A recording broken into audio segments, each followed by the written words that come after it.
Jester, the car was perfectly fine when we got here. What happened? Jester hesitates, his head tilting slightly as if calculating a response. Minor adjustments were made to optimize performance, he replies, his monotone voice doing little to mask the awkwardness. I don't know if we're going to make it in this car. It's kind of beat up, and I'm not sure it's going to make the entire mission. Don't you think your bear can transform into a vehicle that we can use? Pop-Tarts chuckles, shaking her head. You've got a point, Axel. Jester's, let's call it creative driving, isn't exactly inspiring confidence. Grizz, you up for a little transformation? Grizzly straightens up, his mechanical joints whirring as his red eyes flicker with amusement. Grizzly's the ultimate tank on wheels. If this can't get us in there, nothing will. Ellie whistles, clearly impressed, while Light climbs into the passenger seat. All right, let's roll, she says. This mission just got a lot safer and a lot cooler. The thing about Grizzly's transformed vehicle is that even though he transformed into a vehicle, he needs Jester to drive him because he's just a car. He can't self-drive. As everyone climbs into Grizzly's transformed vehicle, Jester steps up to the driver's seat with mechanical precision. Driver engaged, preparing for optimal performance, Jester announces, sounding as confident as ever, despite his track record. Pop-Tarts raises an eyebrow. Let me get this straight. We have a transforming bear vehicle that still needs Jester to drive it?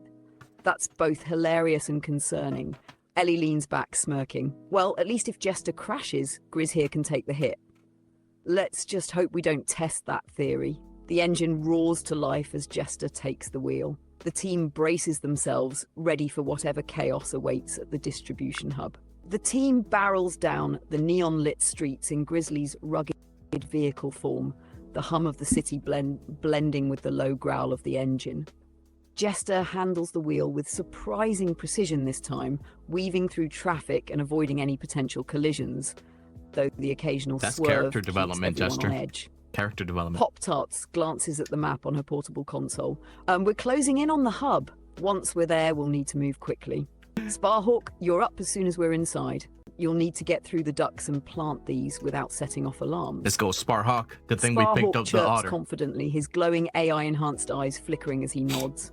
Light shifts in her seat, adjusting her EMP gear. I'll cover the perimeter and handle any surprises. Once the implants are in, we'll need to be ready to bolt. Grizzly's voice rumbles through the speakers. I'm ready for anything. Just don't scratch the paint. As the hub comes into view, the team Such a prepares Grizzly for move. the operation. The facility looms ahead, surrounded by security drones and patrolling guards, its cold, industrial design illuminated by harsh floodlights. It's go time. We get Sparhawk to go in, and we wait for him to come back. Sparhawk hops out of the vehicle, his small frame disappearing into the shadows as he approaches the facility.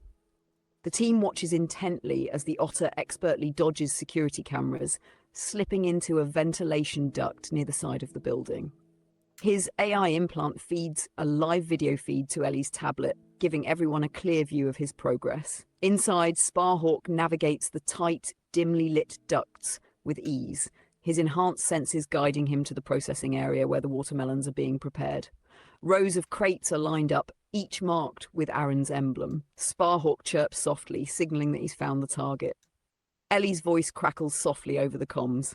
All right, Sparhawk, plant the implants in the crates closest to the exit. Those are likely to be loaded first. Be quick but precise. The feed shows Sparhawk expertly slipping the implants into the crates, his tiny paws moving with mechanical precision. He avoids a patrolling guard's flashlight beam, his movements silent and fluid. Back in the vehicle, Light watches the perimeter, her EMP gear ready. Pop-Tarts leans forward, her expression tense but impressed. Your otter's good, Axel. Let's hope he's just as good getting out. Minutes later, Sparhawk chirps again, signaling that the job is done. He retraces his path, slipping back through the ducts and emerging outside, his AI-enhanced eyes glowing in the dark. He scurries back to the vehicle, hopping into the open door as the team breathes a collective sigh of relief. Implants are in, Ellie confirms, her tablet showing the devices syncing with her system. Now we wait for the shipment to move and let the chaos begin. Jester grips the wheel, exfiltration route ready, preparing to leave the area. Grizzly's voice rumbles through the speakers. Nice work, Sparhawk. Let's see how Aaron likes his spiked watermelons. As Axel is sitting there waiting for all of this to go through, he actually gets contacted by Stormy the Owl in the midst of all of this. And she says, bad news, the tracker has come back online despite everything indicating it shouldn't. The team in the vehicle goes quiet as Axel relays the update. Pop-Tart scowls, her fingers tapping nervously on her console. That's not just bad news, it's catastrophic. If the tracker's active, Aaron already knows where you are, and if he's smart, he'll know what you're up to. Let's stay and finish what we started. It's our best hope. But in the meantime, I want Grizzly to transform back into the bear and be ready to fight. Because as we're doing all of this, we see another animal, like a big animal, mechanical animal approaching us. And this time, we know this animal to be Bale. And he is a large lion. Ellie peers out the window, her eyes narrowing as she spots the approaching figure. The ground trembles slightly with each step of the massive mechanical lion. Its sleek, predatory form gleams under the floodlights, and its golden eyes glow with an intensity that sends a chill through the group. Oh, shit, Bale son. Light mutters, her voice low. That's Aaron's enforcer. If he's here, Aaron knows exactly what we're doing. Pop-Tarts curses under her breath. This just got a lot more complicated. Bale isn't just a guard dog, he's a hunter. Grizz, you're up. Grizzly squares his massive shoulders, his claws PvP, extending with a let's go. metallic screech. I've been waiting for a real fight, he rumbles.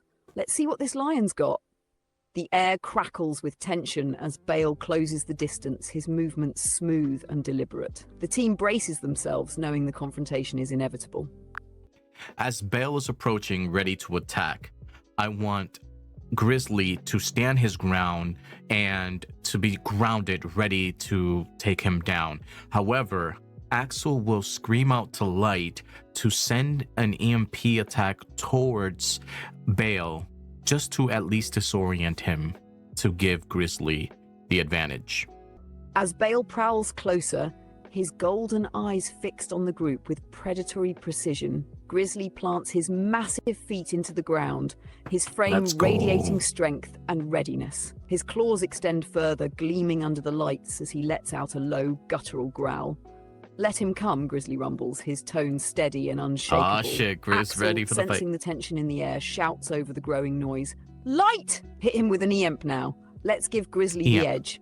Light doesn't hesitate. She flips a switch on her EMP device, the faint hum building rapidly into a sharp, resonating pulse. With a loud crack, the pulse surges outward, the energy rippling through the air like an invisible wave. Bale stumbles mid-stride, his movements momentarily jerky as his systems struggle to recalibrate. Grizzly takes the opportunity to surge forward, his powerful legs propelling him toward the disoriented lion. With a thunderous roar, Grizzly swings a massive claw aiming to bring Bale to the ground. The clash of metal against metal echoes through the area as the two mechanical titans collide. Pop-Tarts leans out of the vehicle shouting, "Keep the pressure on, Grizz! Don't let him recover." Ellie grips her gear tightly, ready to jump in if necessary. Axel watches intently, knowing that this moment could determine whether they finish their mission or become another one of Aaron's casualties. Let's roll a 20-sided die on behalf of Grizzly in the fight against Bale to see what the outcome is. Grizzly charges at Bale with unrelenting power, his movements precise and calculated. With a roll of 18, Grizzly's attack lands solidly. His massive claw strikes Bale's side, sending a shower of sparks flying as the lion stumbles. It rolled its the systems die visibly for me. struggling to recover from the EMP It's not what I and wanted, the but- force of the blow.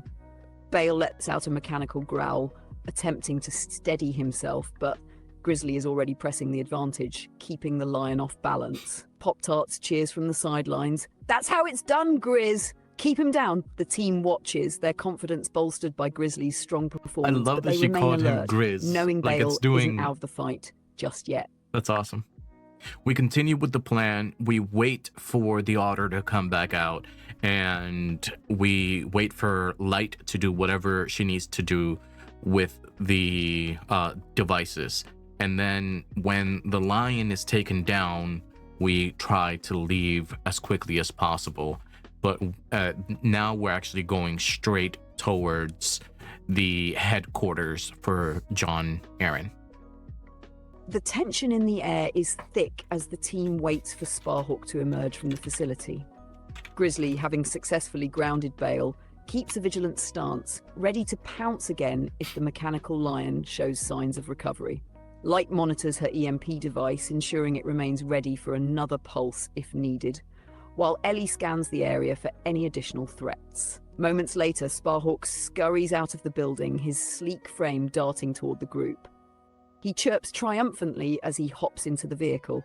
Devices are in place, all synced and ready, Ellie confirms, glancing at her tablet. Pop-Tarts nods, her face set with determination. Good, the implants will do their work. Now we move straight to Aaron's headquarters. If we time this right, his attention will still be on the chaos from the shipment. Light adjusts her gear, sliding into the vehicle beside Axel. Grizzly, transform back. We need speed now, not brute force.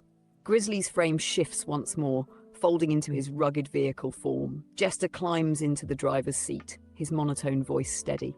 Route recalibrated. Destination, Aaron's headquarters. Brace for potential collisions. With Bale down and the team regrouped, the vehicle roars to life, tearing away from the distribution hub and onto the neon-lit streets.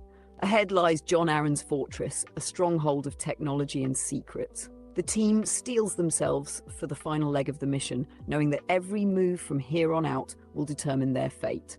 As the team races toward John Aaron's headquarters, Axel hears the familiar buzz of his communication implant.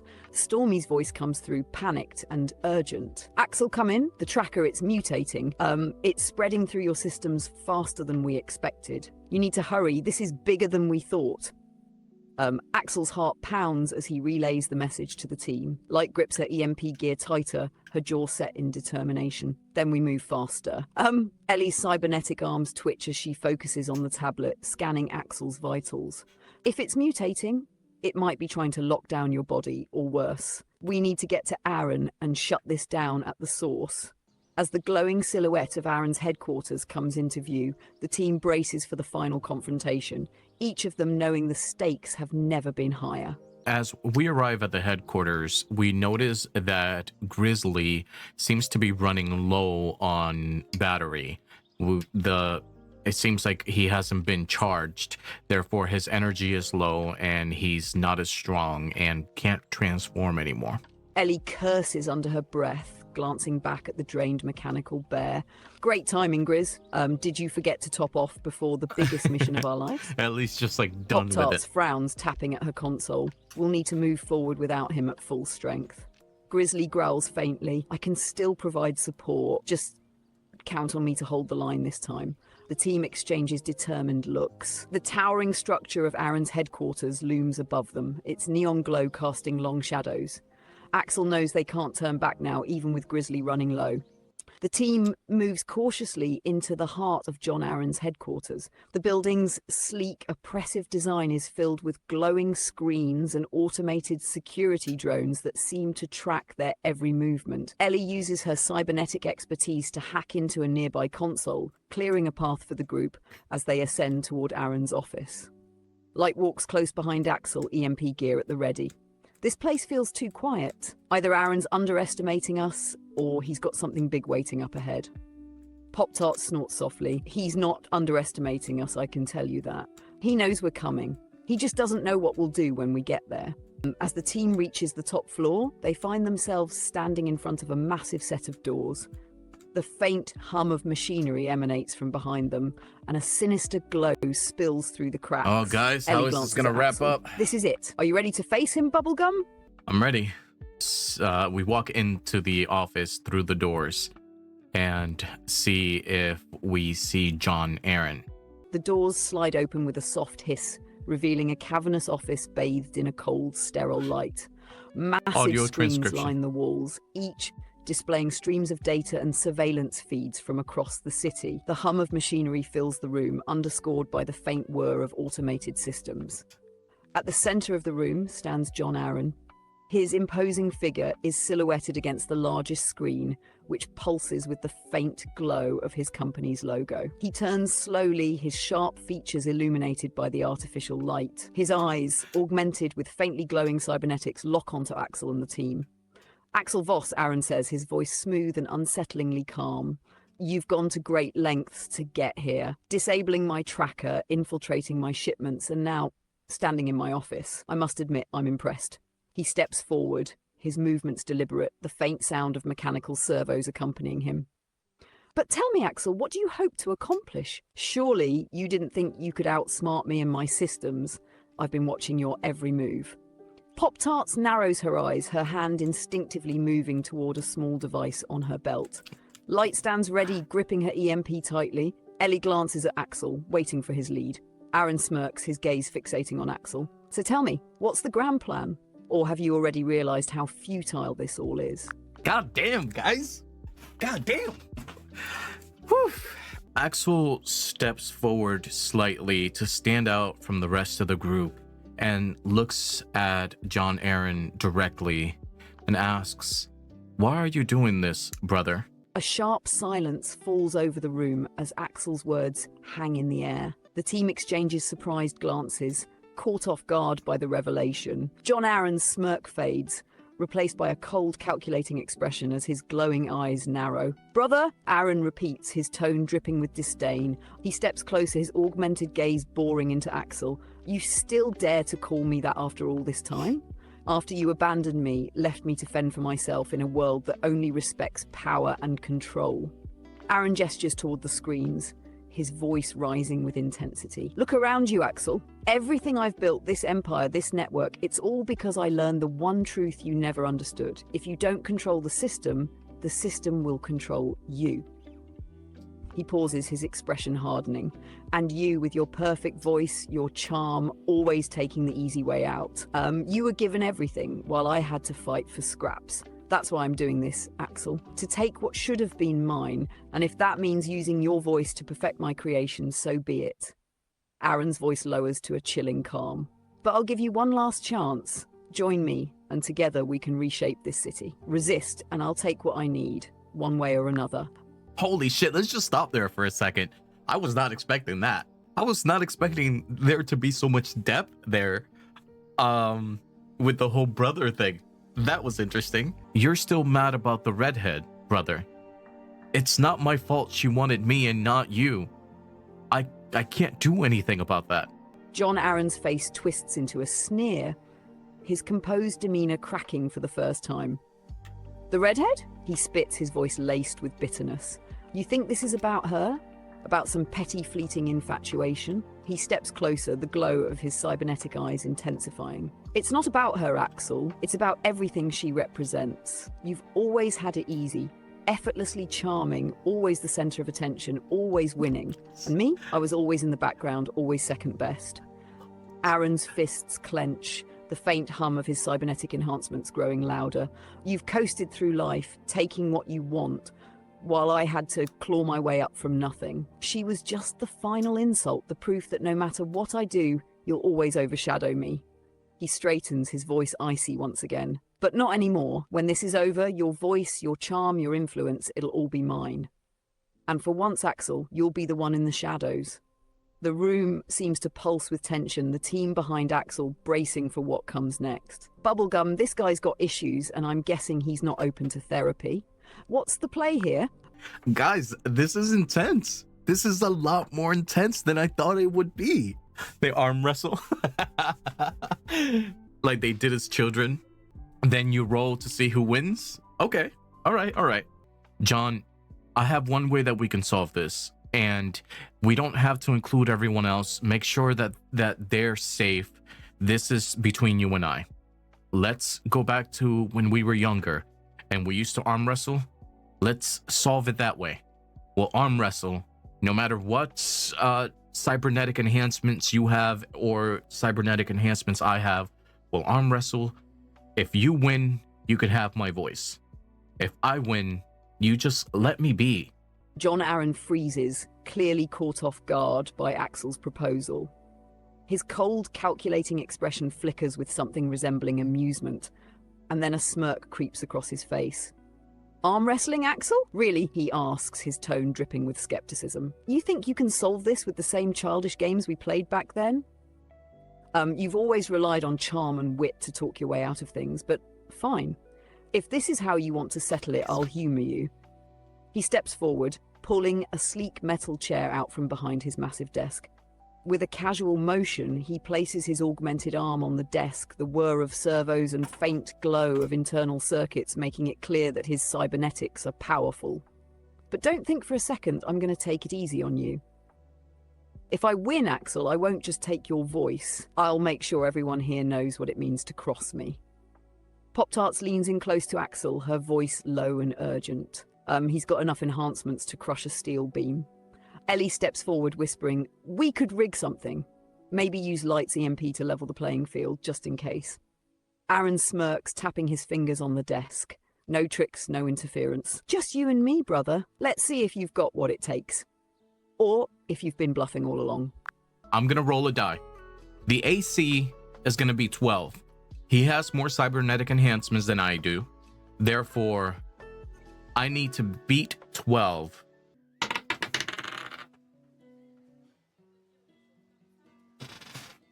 There is no fucking way that I just rolled a nat 1. As the arm wrestling match begins, Axel grips John Aaron's hand, determination etched across his face. But almost immediately, Aaron's cybernetically enhanced strength overpowers him. With a resounding slam, Aaron pins Axel's hand to the desk, the impact reverberating through the room. Aaron leans back, a triumphant smirk spreading across his face. Well, brother, looks like you've lost, and you know what that means. Ellie steps forward, tension in her voice. Aaron, you don't have to do this. Just let us leave. Aaron raises a hand, silencing her. His gaze remains fixed on Axel. You made a deal, and I intend to collect. Your voice, Axel, will become the cornerstone of my empire. But don't worry, he adds with a chilling smile. You'll live long enough to hear what I make of it. The room fills with a tense silence as Aaron's victory looms over the team. You promised that you let them go. So let them go, and you can have my voice like I promised. John Aaron narrows his glowing eyes, studying Axel for a long moment. The room is so quiet that the hum of the machinery feels deafening. Finally, he straightens, his smirk returning as he nods. You're right, brother, Aaron says, his voice calm but icy. A deal's a deal. I'll let them go, unharmed. You, however, stay with me. He gestures toward the exit. Your friends are free to leave, but if they interfere again, there won't be a second chance. Pop-Tarts clenches her fists, her gaze flicking between Axel and Aaron. We can't just... Axel cuts her off with a sharp look, his tone steady but firm. Go, all of you. We agreed to this. Light hesitates, gripping her EMP device tightly. Axel, this isn't right. We can still... Go, Axel repeats more forcefully this time.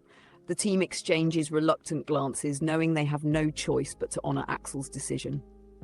As they retreat toward the exit, Aaron watches them with a satisfied expression. Wise choice, Axel. Now, let's get started. All right, let's get started. John Aaron gestures toward a sleek, high-tech chair in the center of the room, surrounded by monitors and a dizzying array of equipment. Take a seat, brother, he says, his tone chillingly smooth. The process won't take long. Tune in next time for the Your voice sequel. will become the foundation of something far greater than you could ever imagine. This is addicting. Axel steps forward, his movements really fun. deliberate. He glances back at the team one last time as they retreat toward the door, a silent message passing between them. Then, with a deep breath, he lowers himself into the chair. Aaron begins to activate the machinery, the hum of the equipment growing louder. You should be honored, Axel, he says, his glowing eyes fixed on the controls. Few people get the chance to become something immortal. Your voice will be everywhere. It will be everything. The room seems to pulse with an eerie energy as the process begins, and Axel braces himself for what's to come. Despite the overwhelming tension, a thought lingers in the back of his mind. Is this truly the end, or is there still a way out? We'll leave it there. That's going to be the end. With the looming question, is there still a way out? Dun, dun, dun.